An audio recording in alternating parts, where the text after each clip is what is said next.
you're dealing with it. Right. Avoiding it keeps you stuck in it. Yeah. And so this isn't easy. These are simple ideas. It's not easy to work through an affair. But the ideas are simple. That doesn't mean they're always easy to do, but doing them will help you recover and give you what you need to do to recover. Absolutely.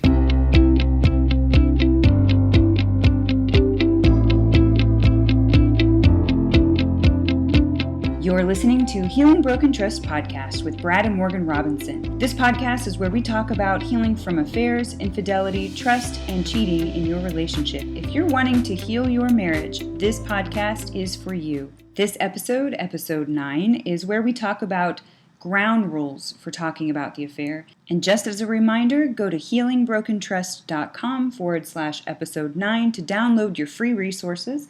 Again, that's healingbrokentrust.com/episode 9. That's the number 9.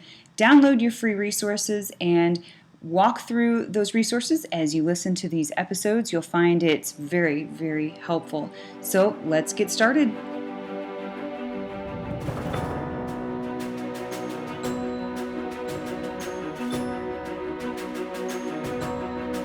So, Brad, what are we talking about today? Well, today we're going to talk about really the ground rules of how to talk about an affair. We've gotten a lot of emails at people asking basically that question. We're having trouble in this area, so we want to give you guys listening ground rules on how to talk about an affair to really make this the most productive time, because how you talk about it really sets the stage of your affair recovery process. Yeah. And so ground rule number 1 is just that how the affair is discussed, it's more important than really what you talk about. And this needs to be a process where the discussions are handled in a way where both spouses feel respected. And Morgan, so many people talk about an affair and it becomes so, in a way, counterproductive because there's arguing and fighting about it. Right. And people don't really get the healing that they need, or they don't heal the way they need to. So what we're talking about is the ground rules, and really that main idea, how we talk about this. It's so important because it's really even more important than what is said. Yeah. If it's done in a way with caring, compassion, honesty. Right. Honesty is really important. If we have that, it's really going to help us in the affair recovery process. A lot more successful. Yeah, and how you talk about it will also shape what is said. I mean, if you are just haphazardly talking about it and you just talk forever and ever and ever, it's going to be a lot more difficult to control your emotions, and then in turn you're going to say a lot of things that are hurtful. Yeah, and so we're gonna have some ground rules. So the number 1 is just knowing this is an important piece of the process, and what we say isn't really as important as how we talk about it. Yeah, exactly. And the reason I say it needs to be done in a way that's respectful, with compassion, is for the injured spouse, we need the betrayer to become the healer for us. And if they feel like this isn't helpful, they're not going to be honest and they're not going to share. And this needs to be productive. Right. And so... Right, and so it's really important to set aside intentional time to talk about the affair, and that's really ground rule number 2.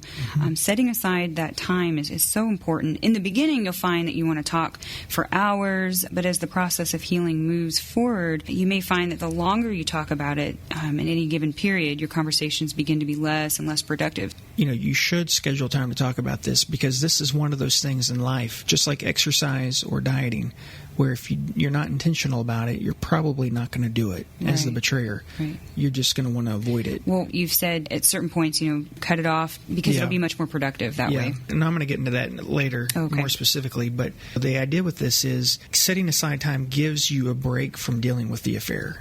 And in the beginning of the process of affair recovery, what you're doing, most people find themselves talking about it for hours as time goes on, especially in the first weeks in the beginning. But as time goes on, people find themselves, we need a break from this. We still got lives to lead. We still have things that we got to do. We just want to enjoy each other's company and have fun. And so setting aside time where specifically discuss this. Yeah, exactly. And sometimes those intrusive thoughts that happen with the betrayed spouse, it can be very, very difficult. They can get into this cycle of asking the same question, and then feeling like they're not getting anywhere. So it's kind of difficult if you, like something you've said, something I've heard you say, is that after 30 minutes, those conversations become kind of unproductive. Is that correct? They can. Well, as you go on longer, it can be unproductive. And so the next idea or the next ground rule is that the spouse who had the affair really needs to have what's called like a purge session or a vomit session. You really need to get it out. You need to get all the details out. You need to get everything out And the sooner this comes out, the better. It's always better if the betrayer discloses information rather than an affair partner tells the spouse. Oh, gosh. Or they stumble upon it. It's always better if that person says, hey, I had an affair, this is what happened, and gives you the details of it. What's not helpful, though, is when the spouse who has been betrayed has to be a detective and has to really look for answers. They feel like they're getting stuck. They have to be a detective. They have to look for answers. They have to kind of hunt. They have to snoop around. You're not doing well in the affair recovery process if that's happening. Right. And part of that is the injured spouse has such a need to know. And here's what you're doing by talking about this is you're giving them knowledge that is really healing for them. It really helps them. I know when I was betrayed in the past before I married my wife, completely different person, but whenever I had a chance to talk to somebody about this who knew the other person and that could shine some light on to help me understand this betrayal better, that was the only time I found relief. Many times that's what this is like for people, is when the only time they find relief is when this is actually being discussed and they feel like they're getting answers about this. Yeah, and so it's a lot easier to build trust that way too. Oh, yeah. If you're being outright, honest and open and just very transparent. Yeah, you're exactly right, Morgan. When you're 100% honest, you're being 100% transparent. I have nothing to hide. Here's what I've been doing. This is what I'm up to. Information. Yeah, and you're willing to do this. It's not like pulling teeth or you're forced to do this, but you're willing to do it. When you have that, it's a much smoother healing process. This isn't an easy process, but it's much smoother. And so the spouse that's been betrayed, they need to know that's when they find relief. But part of this, though, is people don't want to really share or they don't want to purge or vomit because they feel like they're actually doing more damage when they do that. But it's like cough medicine. Right. Sure, cough medicine tastes horrible, but it actually makes you feel better. Absolutely. And you may notice that the betrayed spouse asks the same questions over and over. And, it may be a cue that you're not giving enough detail. It's very normal for the betrayed spouse to ask questions, the same questions over and over, but it may be that they're just trying to process it and they learn something new each time. They may hear something a little differently, or they may actually, something may sink in the third time that they hear it. But it may also be that cue that you need to give a little more detail. Maybe you need to give a little more information. Try not to hold back and try to just be very patient with that because it's going to be a process. Yeah. And Morgan, before we go on to the next one, I wanted to just throw this in there. Somebody this last week said, look, I already know the worst part of this. You cheated on me. Yeah. Nothing else you're going to tell me is worse, as bad as that. And so it's just a lot of the people who have affairs, who cheat because they don't want to make matters worse. They don't want to see their spouse hurting. They will basically suppress information and not want to say anything. And so what happens is they're not talking, they're not sharing. Yeah, absolutely. All right, and we're talking about key important steps. Actually, we're on the fourth step. Betrayers, they need to volunteer information, right? And the more you volunteer on your own and the less your spouse has to dig for it, the better you are in the process of healing. So what would you say is the next one, Brad? Well, the fifth ground rule, or one of the ground rules, is if the injured spouse attacks the betrayer, the less likely the betrayer is going to be to participate, the less willing they are to participate. Right. And so what happens is this gravely injures the couple's ability to recover. Right. And that defensive behavior that they have keeps them in a posture of self-protection instead of a healing posture. Instead of a nurturing, healing, supportive role, they're feeling attacked and they're feeling defensive. They're focused on their own needs. Having an affair is obviously a very, very, very selfish act, very selfish behavior. But what people don't understand is that these people, when they're feeling defensive, they're not in a healing posture. They're still thinking of themselves. Right. It's like that fight or flight mode where if they're being attacked, the only thing their body knows to do or their mind knows to do is I've got to get away from this. I've got to get away from being attacked. The spouse who had the affair, you have to be honest. You have to be transparent. You have to be willing to do whatever it takes. But the spouse who's been betrayed, this doesn't necessarily automatically give you the right to become emotionally abusive or verbally abusive either. And it's probably very hard not to be. Yeah, it's very hard not to be. And you feel like this is kind of your divine right. You cheated on me. I get to treat you however I want to. An attitude like that is only going to keep you stuck in the recovery process. And let me just say this.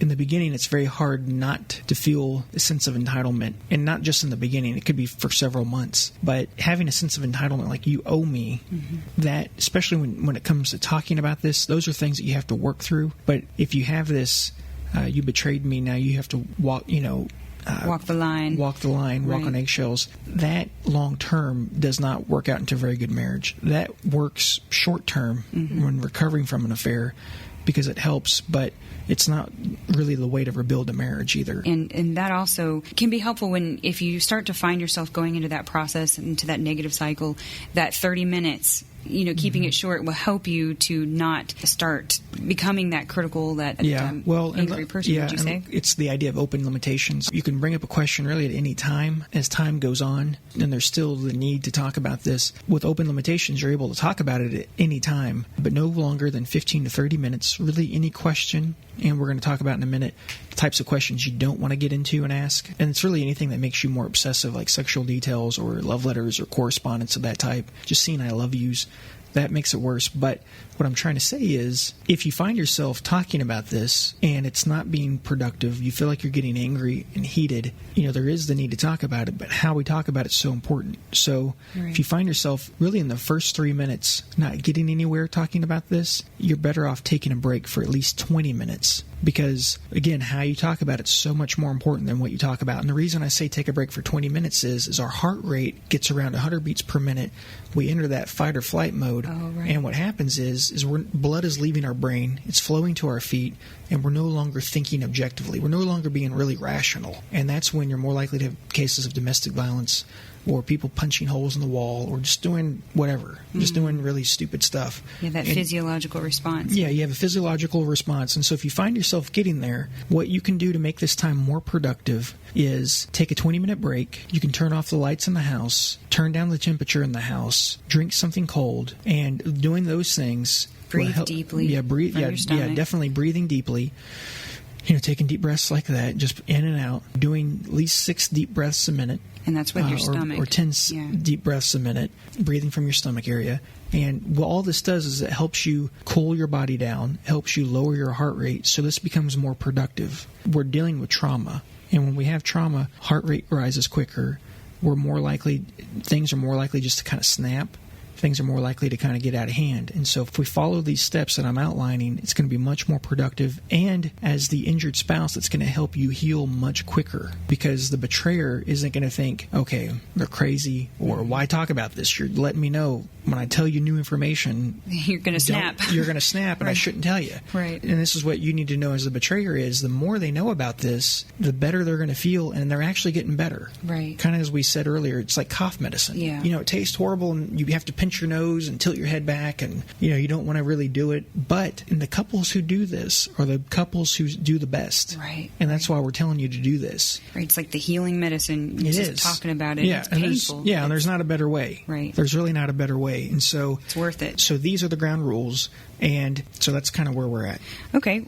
So now we're going to talk about... we're talking about Ground Rule 6. That's right. Ground Rule 6, which is basically, talk about the affair, talk about what's gone on with compassion and care. One major reason we want to keep the discussions to, a shorter length of time is because it can become very difficult to keep the conversations productive and kind. This goes back to the, how it's talked about. But we need to keep our cool the best we can, especially as the betrayer when discussing such heated information, or really both the betrayed and the betrayer. This doesn't mean we don't have bad moments, though. Yeah, and Morgan, you're right with the trauma aspect that we've talked about the last several weeks.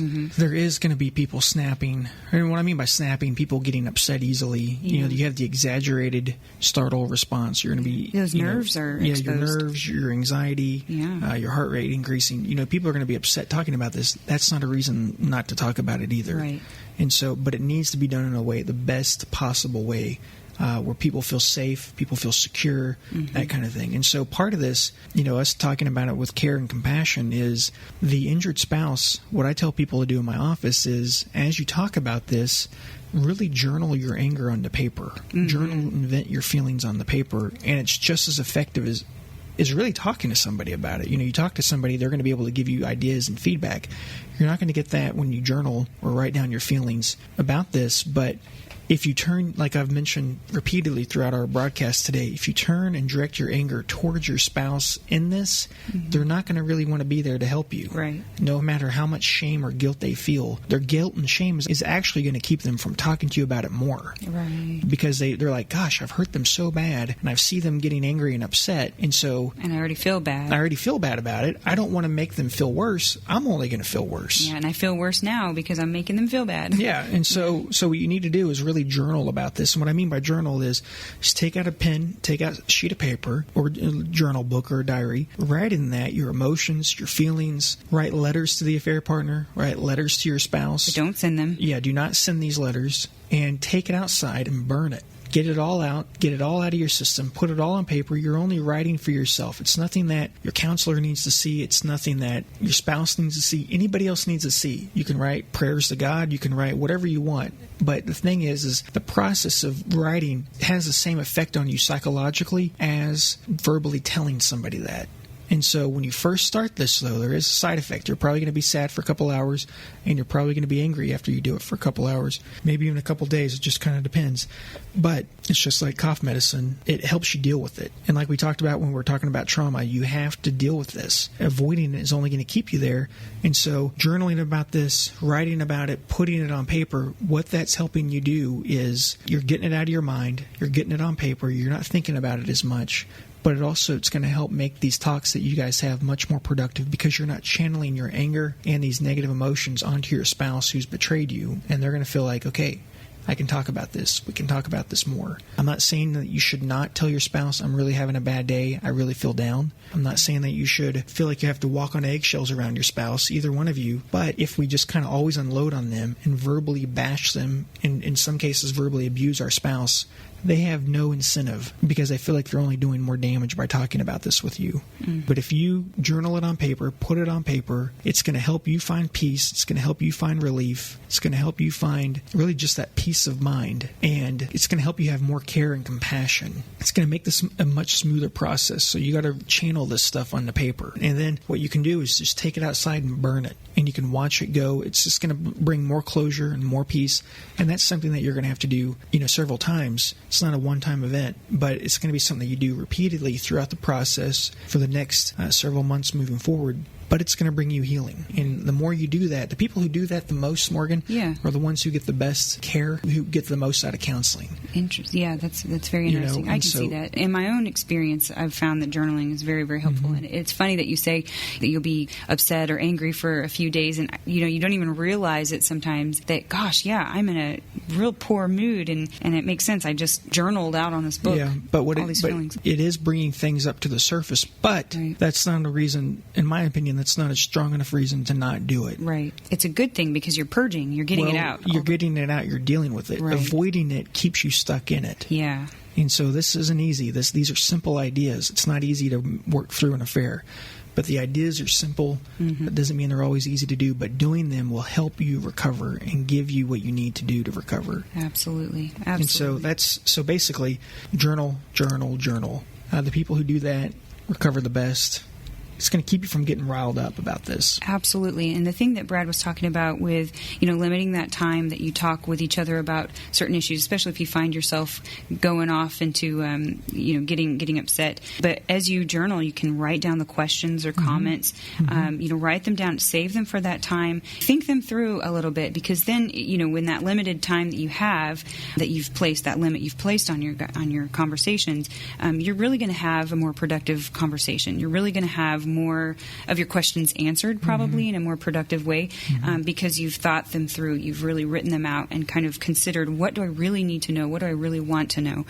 And then you're able to ask it in a way that's easy for them to answer and for you to follow up and ask further questions to get real answers. So that's a good thing to remember there too. Thanks for listening to Healing Broken Trust. If you like this episode, you can always get our show notes and more details and links to the resources we discussed at healingbrokentrust.com. Also, as long as you're online, head on over to healingbrokentrust.com/retreat for details on an upcoming one-on-one retreat with me. If you like us, please subscribe and leave a review for us on iTunes. As always, everything discussed on this podcast is either my opinion or Morgan's opinion and is not to be taken as relationship advice because I'm not your therapist, nor have I considered your personal situation as your therapist. This podcast is for your entertainment and education only, and I really do hope you've enjoyed it. See you until next time.